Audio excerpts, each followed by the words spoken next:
Oke, pada kesempatan kali ini kita akan belajar tentang CRUD ya. Pada CodeIgniter dengan menggunakan CodeIgniter, nanti kita akan pakai database-nya MySQL ya.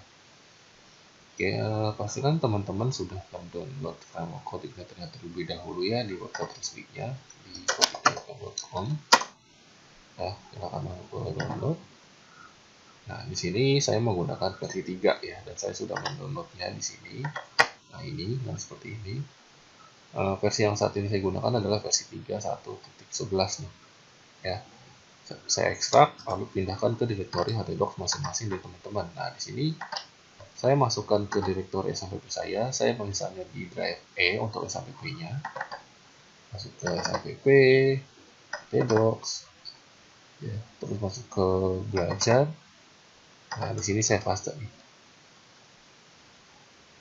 Gitu. Nah, jadi di sini biar gampang kita kasih nama misalnya foldernya CRUD ya, biar sesuai dengan apa yang kita pelajari. Oke. Sekarang kita buka folder CRUD kita di dalam editor kita, Visual Studio Code-nya. Nah, kita buka nih. Nah, gitu. Dan pastikan juga kita sudah bisa mengakses CodeIgniter kita ya. Localhost. Tadi saya di folder belajar, baru folder CRUD. Nah, seperti ini ya, sudah berhasil ya. Oke, nah selanjutnya apa? Karena kita di sini akan menggunakan database, berarti kita buat dulu database-nya. Pastikan services untuk MySQL-nya sudah hidup ya dan aplikasinya sehingga kita bisa membuat database di php-admin bawaan dari si SAPP-nya dengan database MySQL. Host php-admin. Nah, di sini. Saya buat di database, saya buat database baru misalnya namanya CRUD di sini. Terus misalnya kita buat table sederhana aja ya, table mahasiswa, fieldnya cuma NIM, nama, dan jurusan. Nah, seperti itu. Nah, di sini NIM, nama, jurusan. Nah, gitu. Jadi facar di sini misalnya NIM-nya kita kasih maksimal 10 deh ya. Namanya misalnya 50, jurusan juga jurusannya itu misalnya juga 50 deh. Terus NIM-nya kita jadikan sebagai primary key di sini. Lalu kita klik save. Nah, di sini tabel kita sudah terbentuk nih. Habis itu kemana lagi? Nah, habis itu kita akan setting database untuk project kita. Kita kembali ke editornya, masuk ke folder application, masuk ke config, masuk ke database di sini. Nah, di sini ada settingan database defaultnya nih. Hostname-nya mengacu ke localhost kita, 127 ya. Atau kalau memang misalnya ada IP tertentu ya tinggal diisi saja, misalnya 192, 168 dan seterusnya. Nah, karena di sini kita pakai localhost, pakai PC sendiri, berarti saya menggunakan localhost. Username-nya ini adalah username dari si MySQL nih. Secara default saat kita menginstal, misalnya sudah ada user root dengan password kosong. Nah, database-nya tadi kita kasih nama CRUD. Nah, tapi ini nanti saat kalian bikin aplikasi untuk production, settingannya jangan dibuat seperti ini ya. Jadi harus disesuaikan dengan kondisinya juga. Gitu. Nah, setelah kita melakukan setting di database, sekarang kita akan meload library yang terkait dengan database dan URL-nya dulu. Itu ya, kita masuk ke auto load di sini. Kita masuk ke bagian libraries di sini kita load dulu library database-nya. Nah, di sini ini bentuknya array. Jadi nanti teman-teman bisa tambahkan library yang dibutuhkan. Kayak gitu. Nah, terus di sini juga kita akan menggunakan base URL ya. Nah, kalau menggunakan base URL kita juga tambahkan helper-nya nih di sini, helper si URL. Seperti itu. Ya, jadi ada dua hal yang kalau minimal yang mau kita pakai kalau kita menggunakan database dan base URL. Di autoload library database-nya dan autoload helper URL-nya. Nah, di sini setelah itu kita akan merubah di sini ya. Nanti URL-nya kita akan rubah untuk menghilangkan indeksnya, tapi ini kita biarkan dulu ya. Nah, di sini setting database sudah, setting autoload-nya juga sudah. Gitu. Sekarang kita coba cek Nah, ini sudah berhasil ya. Nah, misalnya katakanlah kita coba bikin error deh. Kita masuk ke database-nya kita ganti nih, root latihan gitu. Kita pastikan ya. Nah, tuh. Jadi, setelah kita tadi melakukan auto terhadap library database-nya, dia akan mengecek tuh settingan koneksi database kita. Apakah sudah sesuai atau belum. Nah, di sini dia bilang database tidak ditemukan untuk namanya root_latihan ya, karena memang kita salah setting database-nya. Nah, nanti kita kembalikan dulu settingannya ke root. Nah, di sini kalau kita refresh lagi, nah dia sudah benar. Oke. Sekarang kita akan mulai gimana caranya kita membuat CRUD untuk tabel mahasiswa ini.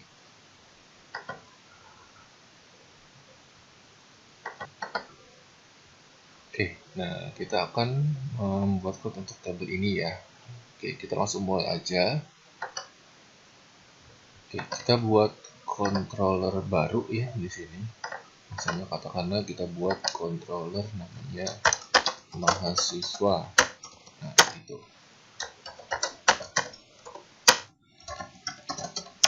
Ya, kita kasih nama mahasiswa. Misalnya katakanlah kita buat halaman dulu.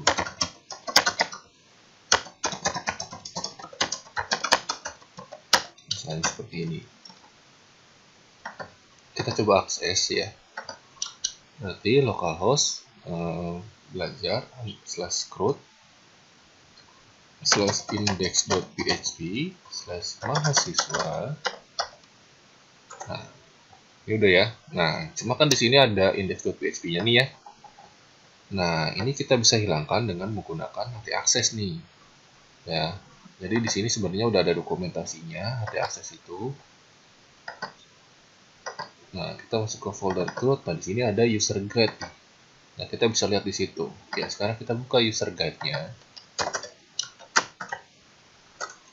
Localhost belajar /root /user guide, supaya URL kita lebih bagus nih, nggak ada index.php-nya di URL kita nih. Nah, kita ketikkan saja di sini ht akses, masuk ke coordinator URL di sini. Nah, di sini di bagian remove index.php-nya ini, nah ini kita copy aja nih. Di sini kita copy. Nah, di situ kita buat file htaccess setara dengan folder root-nya. Ya, new file di sini .htaccess. Nah, gitu. Nah, habis itu kita kemudian lagi kita setting dulu base URL-nya, config base URL di sini config. Nah, base URL-nya kita isi dari yang mana, jangan sampai salah ya. Base URL adalah halaman saat aplikasi itu diakses, muncul halaman defaultnya si coordinator. Kita copy saja base URL-nya. Di sini kan saya ada di localhost /folder belajar /folder root. Jadi saya isi itu. Nah, kayak gitu. Terus index PHP-nya kita hilangkan.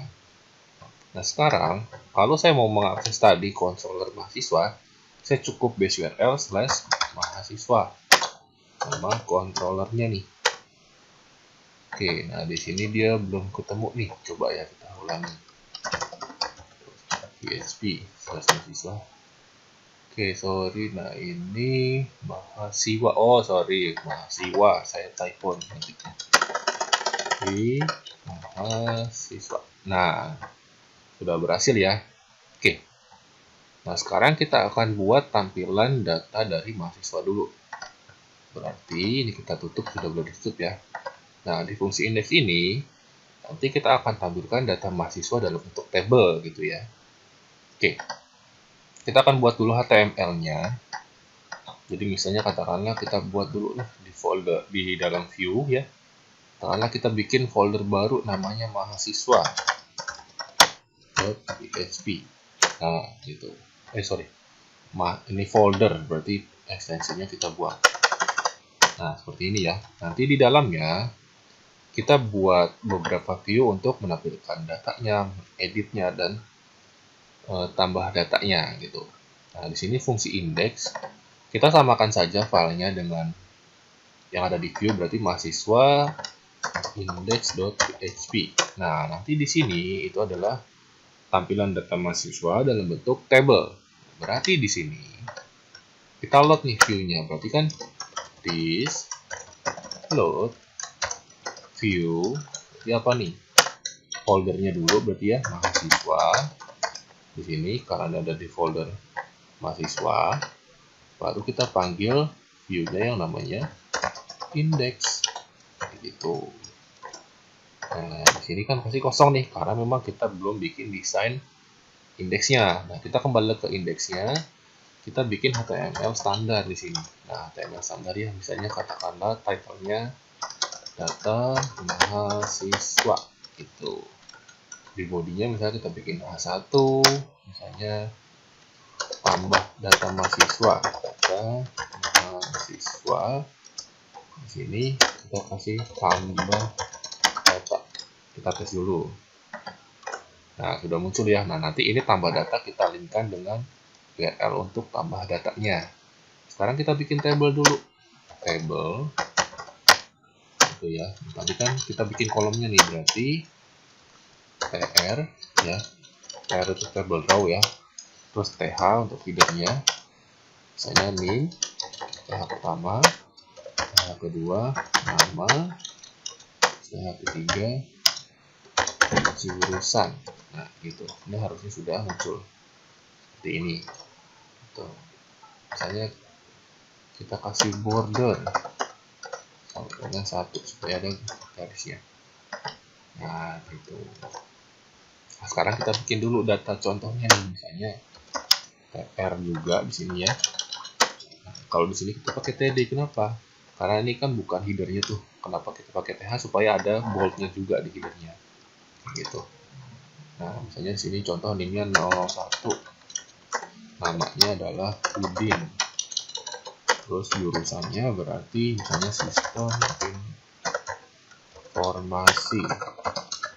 Terus kita copy aja ya buat baris berikutnya.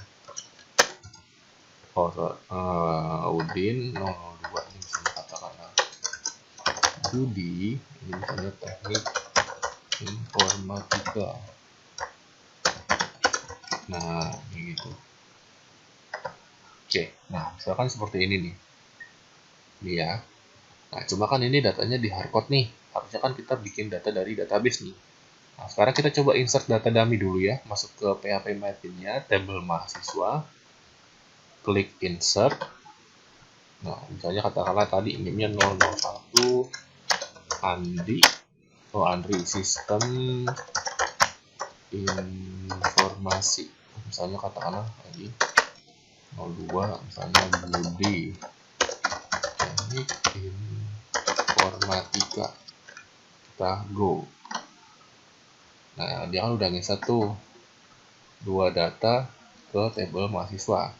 Sekarang gimana caranya kita nampilin data ke halaman kita nih? Ini kan kalau saya refresh dia masih halaman sesuai dengan yang saya tulis di hardcode di codingannya nih. Nah, untuk itu kita harus bikin model terkait dengan table mahasiswa ini. Nah, berarti di code igniternya kita bikin file model baru ya di sini. Masuk ke application, model. Nah, di sini kita bikin nih. Nah, jadi model ini biasanya digunakan untuk semua hal yang berkaitan dengan query database-nya, entah itu insert, edit, delete, dan seterusnya. Nah, di sini misalnya saya bikin mahasiswa underscore model.php. Nah, gitu. Nah, khusus model ini sama nih, kalau kita sudah install snippet ya, kita tinggal ketik model aja, kita tag. Nah, gitu. Mahasiswa underscore model. Nah, khusus model dia harus diextend ke CI model ya. Jadi ini disesuaikan dengan dokumentasinya tuh. Kalau controller harus diextend ke controller, kalau model ya harus diextend ke CI model. Nah, misalnya di sini kita mau bikin fungsi untuk mengambil data dari database-nya. Misalnya public function get all. Nah, gitu. Di sini. Nah, jadi misalnya contoh, misalnya katakanlah kita mau buat query seperti ini. Select all from mahasiswa. mahasiswa. Nah, ini kan secara query-nya. Nah, kalau di CodeIgniter itu kita bisa manfaatkan query builder. Misalnya kita bikin variabel baru string data sama dengan this db get. Nah, di sini nama tabelnya apa? Mahasiswa. Gitu. Nah, baru kita return string data set result. Gitu. Jadi ini maknanya sama nih, this db get mahasiswa sama dengan select all from mahasiswa. Tahunya dari mana? Nah, kita kembalikan lagi ke dokumentasinya di sini. Kita set aja nih query builder. Nah, di sini ada database quick sort. Nah, ini dia. Tuh, this db query, this db query. Nah, ini this db get table name. Kita manfaatin query buildernya nih, kayak gitu. Nah, query-nya sudah, terus kita kemana? Bagaimana cara memanggil ini? Oke, kita kembali lagi ke controllernya. Kita bikin function di sini, function construct.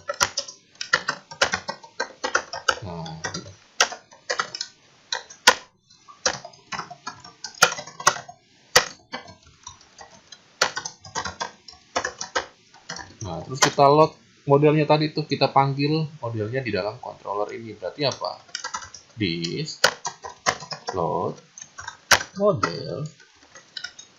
Nah, nama modelnya apa? Berarti mahasiswa underscore model. Nah, gitu.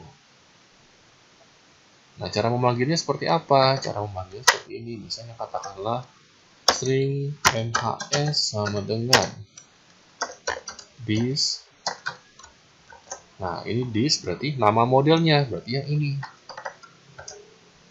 Nah, baru nama functionnya yang mana? Yang di sini. Kayak gitu. Nah, itu. Jadi manggilnya seperti itu. Terus tinggal kita masukkan ke dalam parameter datanya si view. Misalnya kita bikin string data mhs sama dengan misalnya berarti isi datanya adalah string mahasiswa. Nah, itu. Berarti di sini kita parsing string data. Itu.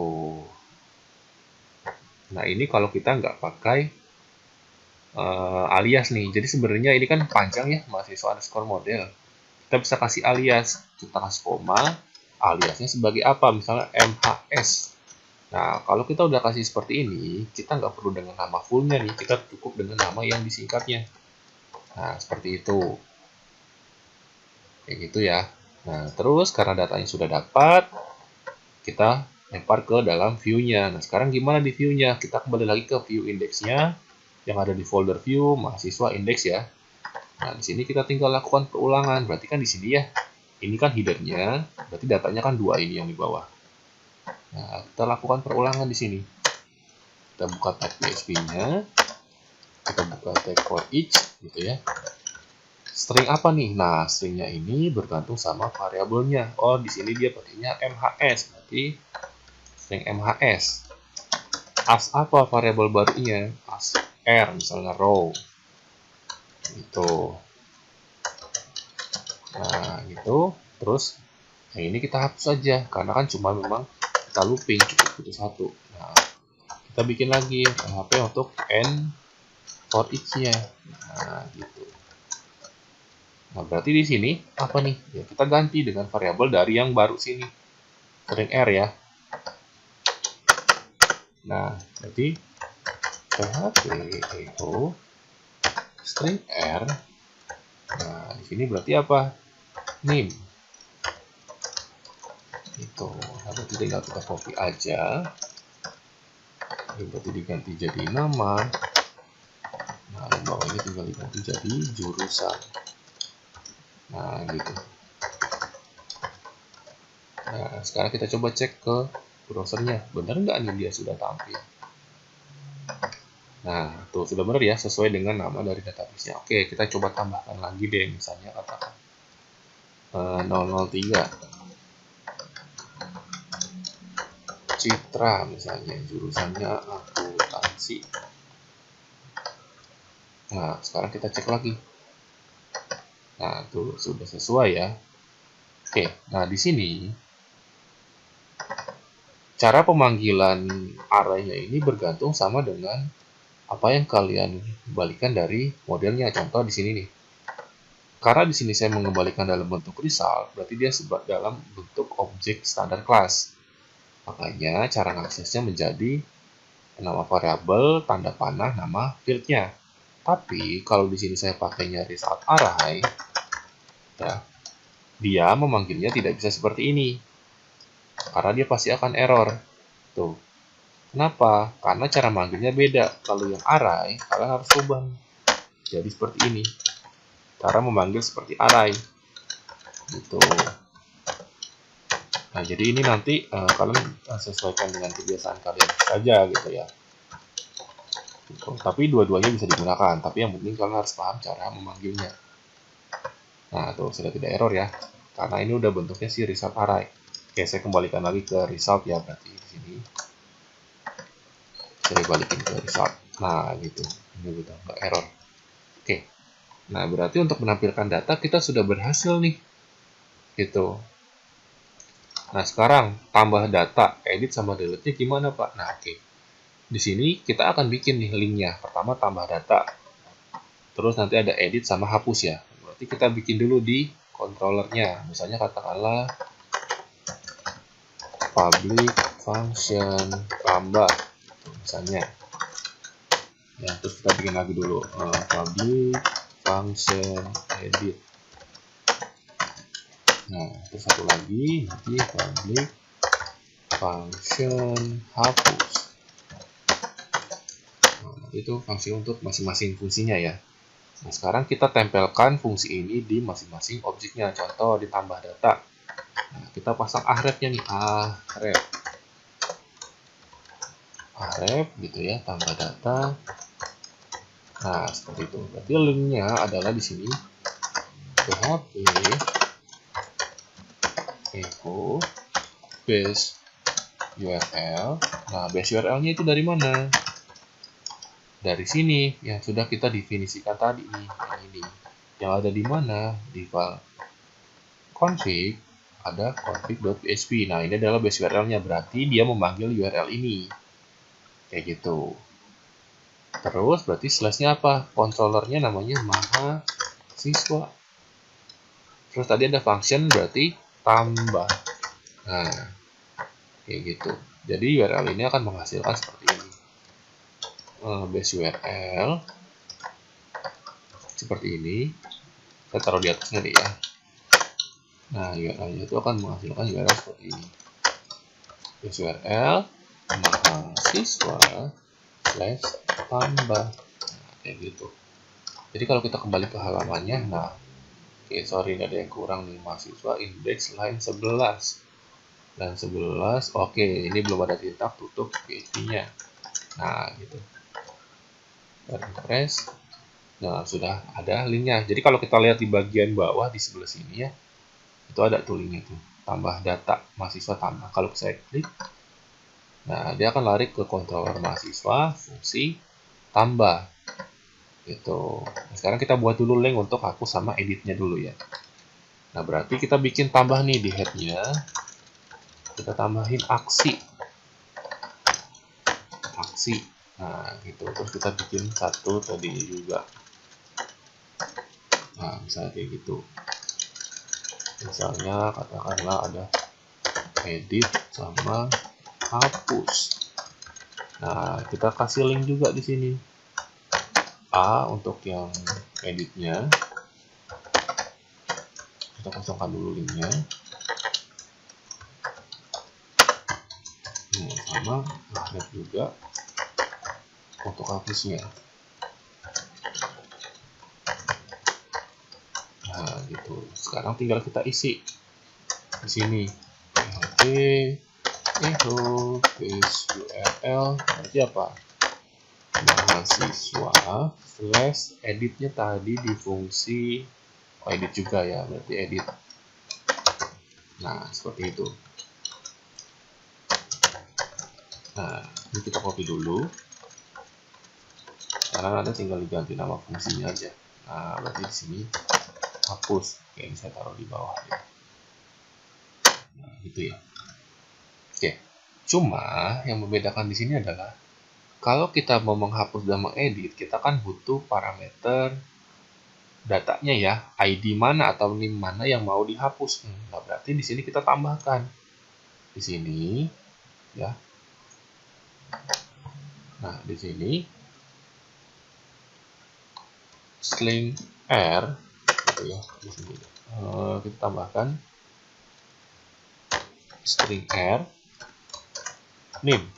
Nah, gitu. Ini juga di bawah. Nah, titik itu tandanya dia disambung ya.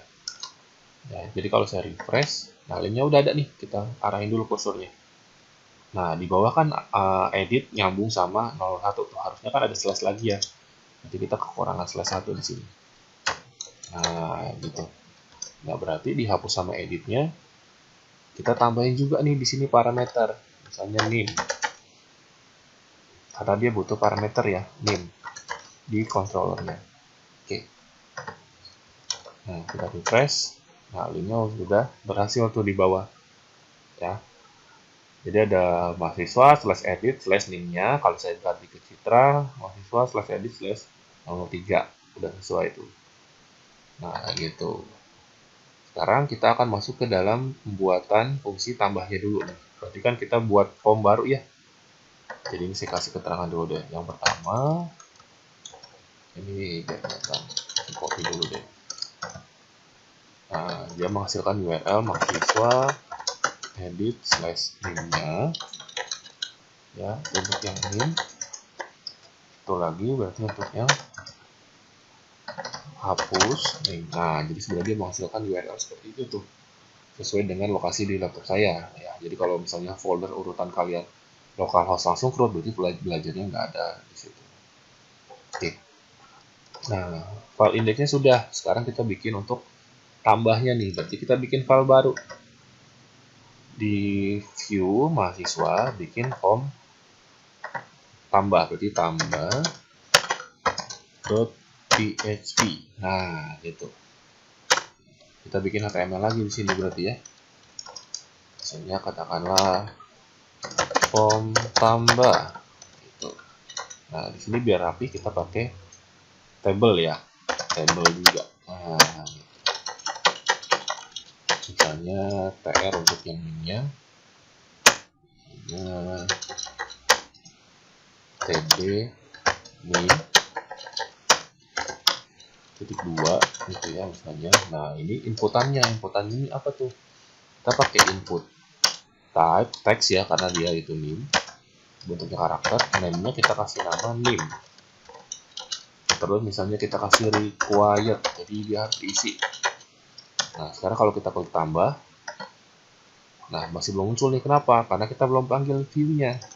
Kita simpan dulu, kita kembali lagi ke controllernya, ditambah sini, berarti kita pakai this load view apa foldernya mahasiswa slash tambah di sini. Nah, kayak gitu. Jadi kalau saya refresh lagi, nah sudah muncul nih. Gitu ya. Nah, sekarang saya kasih deh tulisannya biar bingung ya. Di atas misalnya H1 tambah data mahasiswa. Nah, gitu. Jadi tinggal saya copy ya. Itu untuk NIM-nya, berarti satu TR yang saya copy. Untuk nama, untuk jurusan. Nama berarti name-nya kita ganti jadi nama dulu. Ini juga jurusan, kita ganti jadi jurusan. Nah, gitu. Jadi kalau saya refresh, sudah ada 3 inputan nih. Gitu. Nah, terus karena ini bentuknya form inputan, kita harus bungkus dia di dalam tag form. Nah, gitu. Berarti ada form tutupnya juga di sini. Nah, gitu. Nah, terus gimana? Nah, karena ini form, kita harus kasih tahu dia URL actionnya itu kemana. Nah, Terus metode yang dipakai sama form ini itu apa? Tuh. Nanti kita pakai post ya. Nah, actionnya kemana? Berarti php echo base URL. Nah, kemana nih kita mau arahin dia? Misalnya katakanlah kita bikin fungsi baru. Di bawah tambah berarti public function simpan. Nah, di sini. Berarti kita arahkan ke simpan nih. Ditambah base URL mahasiswa / simpan. Gitu. Nah, di sini saya kasih keterangan juga deh. Jadi begitu nanti tombol simpannya diklik, dia bakal mengarahkan ke URL ini. Simpan, gitu. Nah, kalau saya refresh, cara ngeceknya gimana? Klik kanan, view page source atau Ctrl U. Nah, di sini kita bisa cek nih, actionnya dia larinya kemana, kayak gitu. Nah, di sini tinggal kita buat tombolnya ya untuk submitnya. Jadi kita bikin TR baru lagi, yang jurusannya kita kasih dan MBSP itu spasi kosong ya. Ini juga sama. Kita kasih td call span, 2 kolom digabung jadi 1. Nah, terus input type-nya apa? Submit. Name-nya juga kita kasih nama submit aja. Value-nya misalnya katakanlah simpan. Kita cek ya. Nah, gitu. Jadi kalau ini diklik simpan, nanti dia akan memanggil fungsi tambah nih. Oke, kita coba, fungsi simpan ya. Kita coba tampilin dulu. Echo, ini simpan data. Nah, kayak gitu. Coba saya klik. Oh, dia minta. Tadi kita sudah validasi ya, misalnya 005. Wahyu. Jurusannya, misalnya manajemen informatika. Tuh, dia masuk ke situ ya. Nah, kita kembalikan dulu. Oke.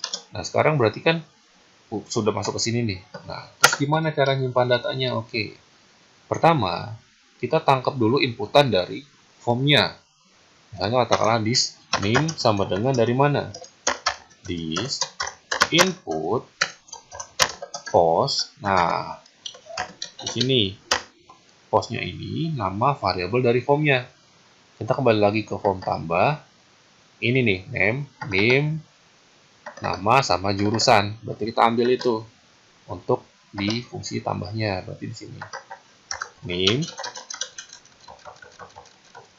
Jangan sampai salah ya, karena itu harus disesuaikan dengan nama objeknya. Nama, satu lagi jurusan. Itu jurusan. Nah, jadi di input post itu sama dengan kalau di native itu ada $_post. Nah, itu ya, untuk itu. Gitu. Nah, name nama jurusan itu disamakan dengan yang kalian buat di property name-nya nih. Jangan sampai salah. Itu ya. Nah, habis itu kita bungkus dalam array ya. Array untuk jadiin parameter, misalnya katakanlah kita mau insert ke tabelnya. Name diambil dari inputan name. Terus nama dari inputan nama, terus jurusan dari inputan jurusan. Nah, untuk name, nama, dan jurusan ini ya disesuaikan dengan field yang ada di database kalian supaya nanti coordinator mengenali field-field ini ya, field yang di sini nih. Nah, di tabel mahasiswa dan name, nama, jurusan. Nah, baru kita panggil fungsi dari modelnya, misalnya katakanlah this MHS simpan. Variabelnya string data. Gitu. Nah, di sini kan kita belum bikin fungsi simpan dari mahasiswa ya, berarti kita kembali lagi ke modelnya di sini. Nah, di sini berarti public function simpan. Tuh, kita mau bikin query seperti ini. Insert into mahasiswa, name, nama jurusan, value-nya ya dari inputannya, inputan 1, inputan 2, inputan 3. Nah, di sini kita datanya gitu. Seperti apa perintahnya?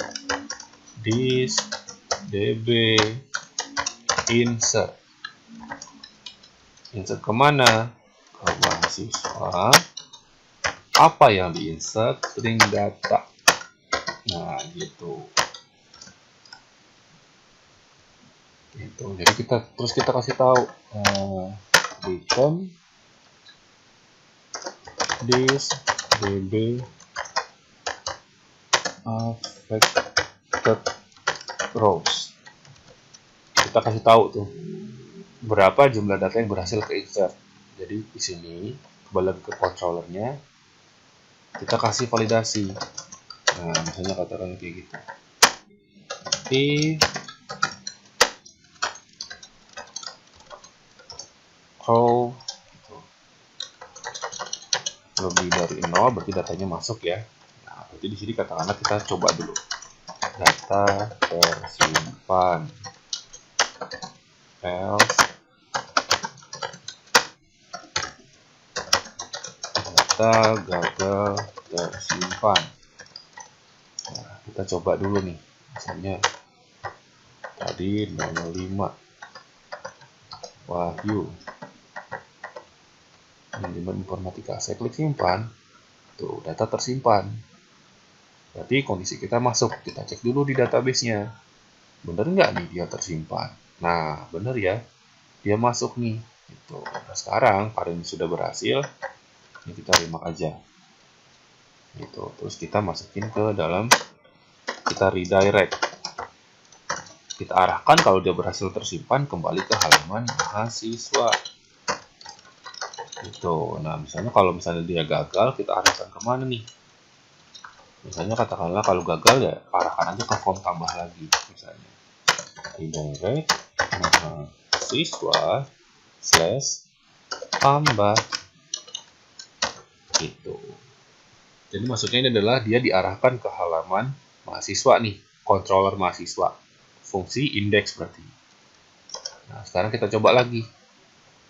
Nah, kita masuk ke list mahasiswa lagi. Nah, kita klik tambah 006 misalnya. Joni, jurusannya misalnya teknik komputer. Nah, masuk tuh. Joni, teknik komputer. Nah, berarti di sini fungsi tambah kita sudah berhasil tuh. Oke, sekarang kita bakal coba untuk fungsi hapusnya dulu ya. Nanti baru kita masuk ke fungsi edit. Nah, fungsi hapus kan linknya sudah ada nih. Ke mahasiswa hapus 01. Berarti ke fungsi mahasiswa di konsol sini.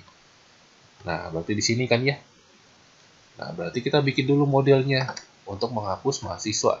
Berarti di sini public function hapus. Parameternya apa? Name.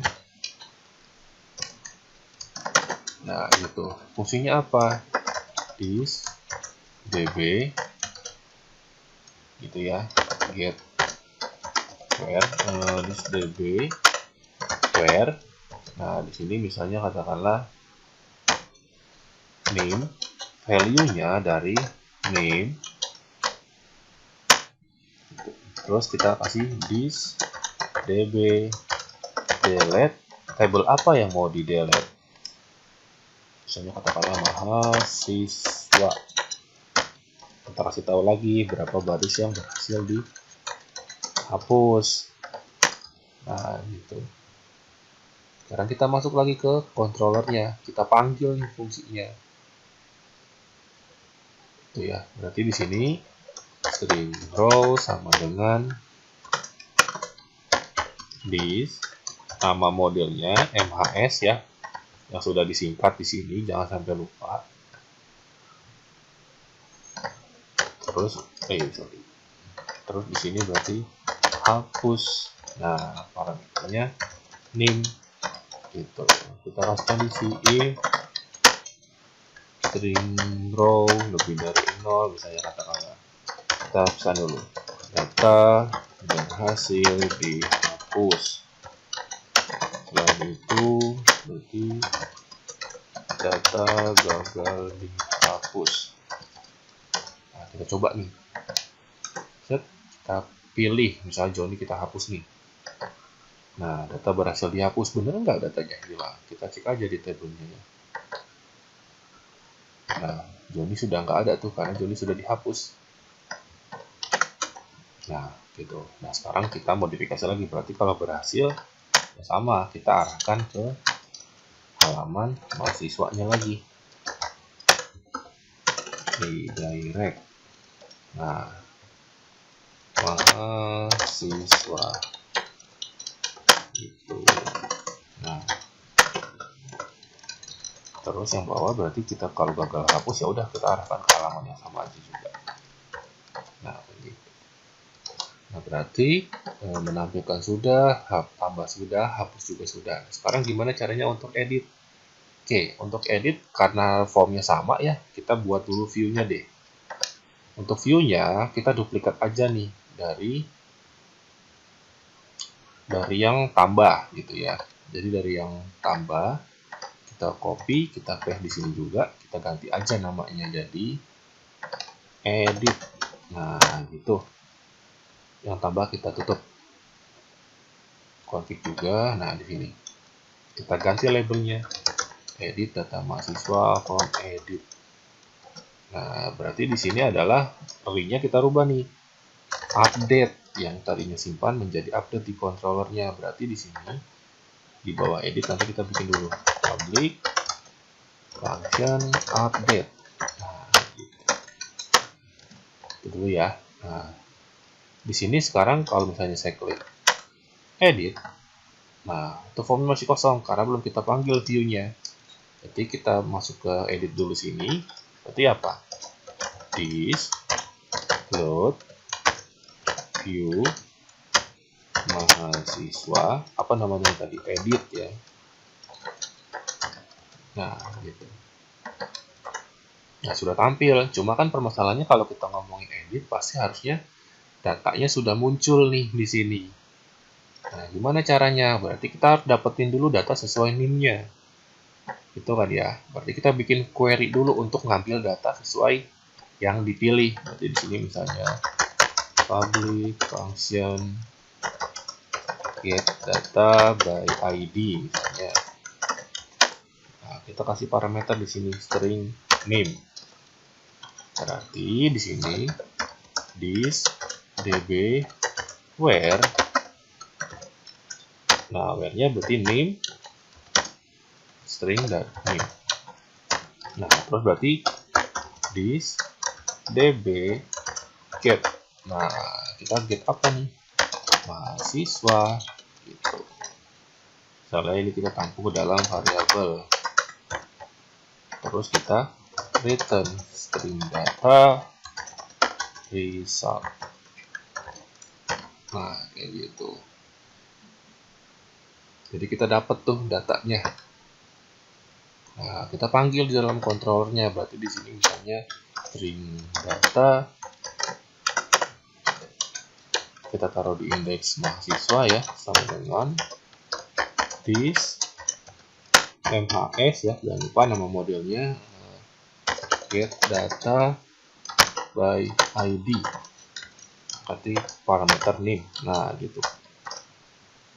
Ini ya, jangan sampai lupa get data by ID dari mana, dari modelnya nih yang di sini. Gitu.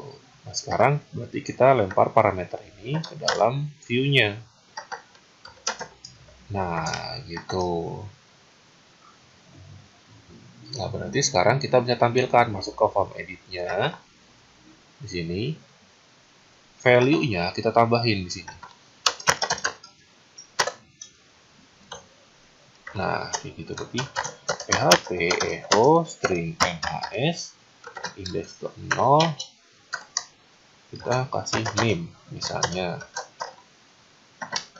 Kita tes dulu. Tuh, ini udah muncul ya. Nah, sekarang tinggal kita copy berarti untuk value ini ke masing-masing inputan. Nah, kayak gitu. Nanti ini diganti jadi nama, ini diganti jadi jurusan. Nah, gitu. Jadi, kita udah dapat datanya nih. Nah, sekarang kita tinggal nge-handle proses update datanya. Tuh, berarti kita bakal masuk ke fungsi update ya. Berarti di update sini. Ini kan secara inputan sama nih harusnya. Kita ambil dari yang simpan ini inputannya. Di sini ya, gitu. Kita ambil dulu inputannya. Nah, cuma di sini kan NIM-nya kita nggak perlu nih, karena kan kita harusnya nggak boleh ngupdate NIM. Nah, berarti kita modifikasi dulu di sini. Untuk yang NIM ini, kita disable inputannya. Nah, gitu, supaya dia nggak bisa diedit. Nah, cuma kalau kita disable, kita juga nggak bisa dapetin value-nya. Nah, terus gimana biar dapetin value-nya? Kita bikin input tag baru di bawah. Kita taruh di sini aja, tapi tag-nya kita ganti hidden. Nah, namanya kita bedain, misalnya name update, misalnya kayak gitu. Nah, berarti di controllernya, NIM-nya kita ambil dari name update. Nah, berarti ini kita buang NIM-nya, karena kan kita nggak perlu itu update. Kayak gitu. Nah, terus sekarang kita gimana? Kita bikin fungsi update-nya dulu nih berarti. Nah, berarti setelah itu kita bikin fungsi dulu. Oke, function update. Parameternya apa? String datanya apa sama string NIM-nya yang harus dirubah. Hanya berarti this db where dulu ya, berarti where-nya adalah NIM, yang NIM-nya adalah kita input,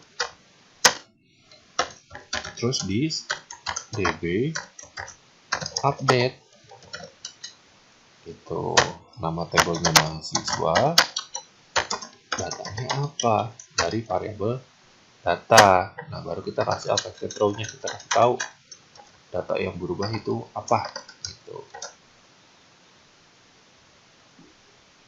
Nah, sekarang masuk ke sini ya. Kita panggil fungsi update-nya. Berarti di sini adalah string row, jumlah baris yang berubah, sama dengan this mas update. Nah, update itu butuh tadi berapa parameternya? 2. Berarti pertama adalah data yang mau diupdate dalam bentuk array ya di sini. Beserta name-nya apa. Nah, gitu. Nah, tinggal kita kasih kondisi. Jika row-nya lebih dari 0, misalnya echo data berhasil diupdate. Itu ya. Nah, selain itu, misalnya echo data gagal di update. Nah, gitu. Nah, kita coba dulu deh ya. Nah, misalnya ini kita kasih update. Ini juga. Nah, data berhasil di-update. Bener nggak datanya berubah? Kita cek aja di database-nya. Nah, bener tuh ya, dia nge-update sesuai NIM-nya. Oke, karena sudah berhasil, kita ganti berarti. Nah, itu sudah berubah ya. Berarti ini, kita ganti, kita redirect aja ke halaman mahasiswanya lagi, gitu. Kalau gagal, ya berarti kita arahkan ke halaman yang sama aja. Nah, gitu. Nah, berarti di sini fungsinya sudah jalan semua nih. Misal tambah data ya. 010. Misalnya katakanlah Budi. Nah, jurusannya akuntansi. Nah, Budi udah masuk akuntansi, ada Budi teknik informatika, ada Budi akuntansi. Nah, misalnya katakanlah ini Budinya kita ganti Budi Wahyudi misalnya. Nah, datanya sudah berubah tuh ya. Nah, sekarang data Andri mau kita hapus nih. Kita klik, nah sudah terhapus tuh. Nah, jadi di sini fungsi CRUD-nya sebenarnya sudah berjalan nih semuanya nih. Cuma ini masih dasar karena memang kita harus explore lebih jauh lagi, tapi ini dasarnya. Nah, terus misalnya katakanlah di sini saya tambahkan, kita mau koneksi ini nih ke dalam Bootstrap karena tampilannya kurang bagus ya. Nah, kita coba aja di sini Bootstrap. Kita cari dulu Bootstrap. Nah, di sini Bootstrap get started ya. Nah, misalnya katakanlah di sini saya mau tambahkan Bootstrap untuk aplikasi saya nih. Di sini saya menggunakan Bootstrap online ya, jadi kalau misalnya teman-teman mau menggunakan ini harus terkoneksi dengan internet. Bisa juga nanti dibuat jadi offline gitu ya. Nah, contoh misalnya ini ya, jadi tinggal di copy saja. Terus coba kita refresh. Nah, di sini belum sudah mulai agak ada yang berubah tuh ya, karena memang kalau kita Ctrl U, dia sudah mengambil koneksi dari Bootstrap-nya. Nah, sekarang coba kita modifikasi lagi, biar ini jadi agak ke tengah dan tabelnya juga agak lebih rapih ya. Berarti di sini kita masuk ke, misalnya saya searching deh, table bootstrap misalnya, biar langsung ke bagian tabelnya. Nah, kita bagian ke table pakai strip, pakai garis nih. Ternyata kelasnya harus seperti ini, berarti table kelas saya copy saja dari sini. Nah, saya paste di table mahasiswa saya nih. Nah, di tag tabelnya seperti ini, di file indexnya ya. Jadi kalau saya refresh di sini, tuh lihat, datanya sudah berubah tuh, gitu. Nah, itu contoh kita sederhana menggunakan Bootstrap-nya. Nah, di sini form tambahnya pasti masih jelek karena memang kita belum hubungkan dengan CSS-nya. Gitu. Nah, itu sedikit gambaran untuk proses CRUD di CodeIgniter dengan database MySQL ya. Terima kasih.